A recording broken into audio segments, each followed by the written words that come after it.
कोरमथु पंचायत के मुखिया कैसा हो, कौशल भैया जैसा हो। कौशल भैया जिंदाबाद जिंदाबाद जिंदाबाद कौशल भैया जिंदाबाद जिंदाबाद जिंदाबाद कोरमथु पंचायत के जनता जिंदाबाद जिंदाबाद जिंदाबाद मुकेश भैया जिंदाबाद जिंदाबाद जिंदाबाद।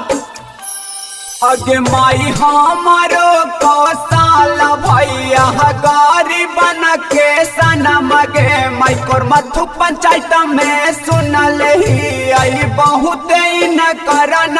मगे माई बहुत न करन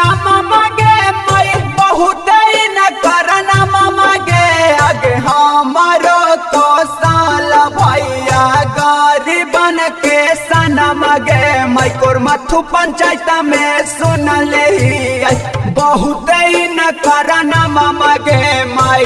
कौशल भैया जिंदाबाद जिंदाबाद जिंदाबाद कोरमथु पंचायत के जनता जिंदाबाद जिंदाबाद जिंदाबाद रामनिवास भैया जिंदाबाद जिंदाबाद जिंदाबाद छोटू भैया जिंदाबाद जिंदाबाद जिंदाबाद। कोरमथु पंचायत के मुखिया कैसा हो, कौशल भैया जैसा हो। चंदन भैया जिंदाबाद जिंदाबाद जिंदाबाद आगे माई हाथ जोड़ी पौआ पड़ी मंगथिया सिर बदवा गे माई चाचा चाची भैया भौजी करी है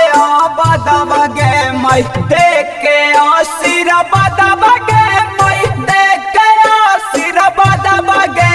कोरमथु पंचायत से बनाई है अब की सब मिली मुखिया गे माई सुखिया गारी बाबा के सेवा करथी न भैया गे माई कोरमथु पंचायत के मुखिया कैसा हो, कौशल भैया जैसा हो। कौशल भैया जिंदाबाद जिंदाबाद जिंदाबाद कौशल भैया जिंदाबाद जिंदाबाद जिंदाबाद कोरमथु पंचायत के जनता जिंदाबाद जिंदाबाद जिंदाबाद। अगे माई नाली गालिया सकुल बनैथिन भैया रोडवा गे माई छोटा बड़ा कम सब करथिन दे दया सिर बदवा गे माई दे दया सिर बदवा गे माई दे दया सिर बदवा गे अगे हमारो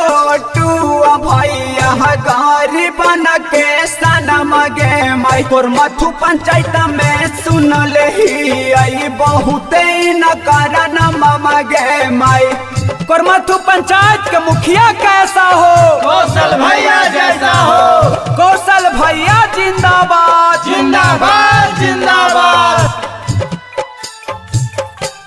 आगे माई लोकेश भैया लिखथिन गाना माँ कौशल भैया के गुनगाना मागे माई छोटे लाल पीरिन सा चंदन गाबो हथिन गुना गाना मागे माई गाबो हथिन गुना गाना मागे माई कौशल भैया के गुनगाना मागे आगे हमारो कौशल भैया गारी बन के सनम गे माई कोरमथु पंचायत में सुनल ही आई बहुत न करन मगे माई।